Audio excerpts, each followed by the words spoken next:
What up YouTube? Webhead Mike here, and in a previous video I talked about how limitations can really serve you well when writing a story or a campaign for your role-playing game. And in a video I saw by DM's Lair, link to that down below, go ahead check him out.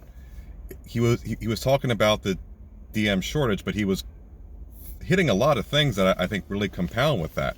And the first thing that he and I could both agree on is that experience is the best tool a DM has for scaling an encounter, making sure it rides that line between frustration and fun. You know, so it's challenging. You always think on your toes, and it's not a cakewalk.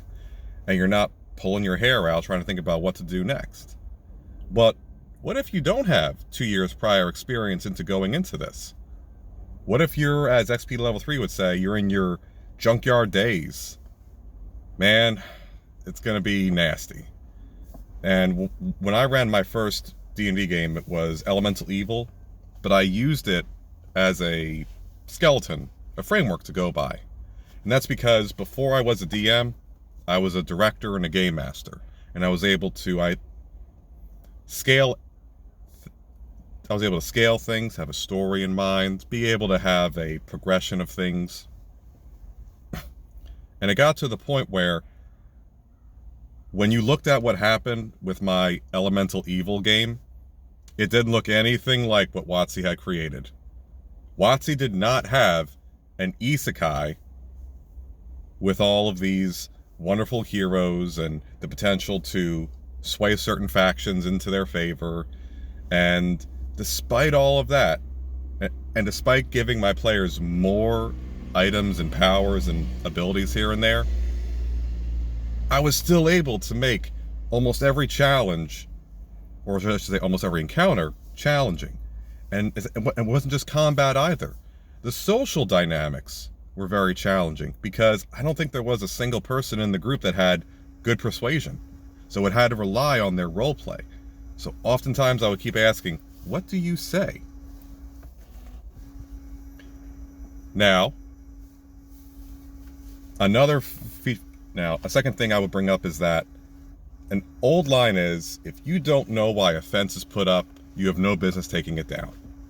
Now, if you want to go into higher fantasy and say a whole lot of crazy things like, don't worry about attunement slots. You don't stop at 3, have as many as you want.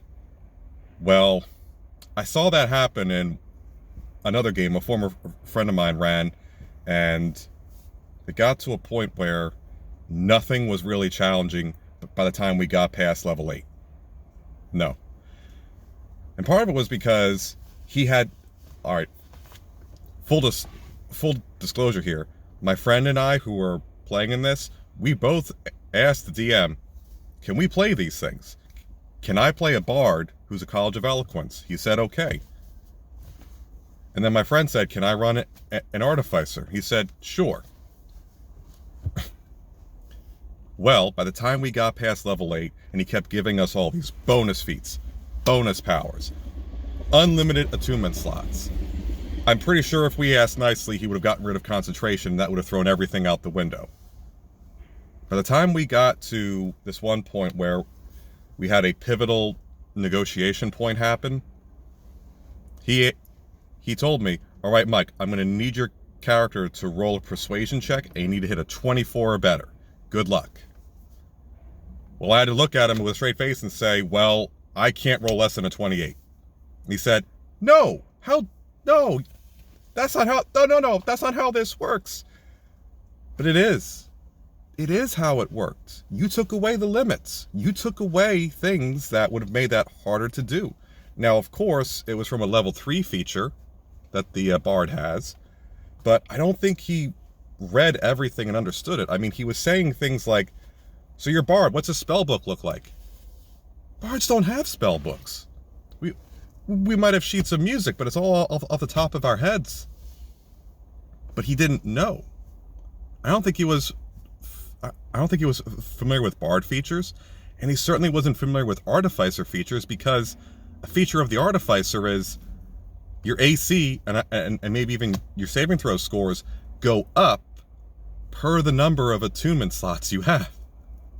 And if you don't have a limit on attunement slots, what hits you?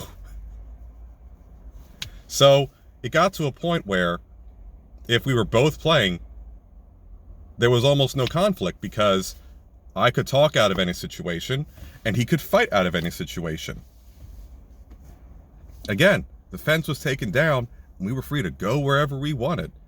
And this also made encounters difficult for him because he had to start literally bending the framework of the entire rule system, the universe, to try to make things arbitrarily more difficult.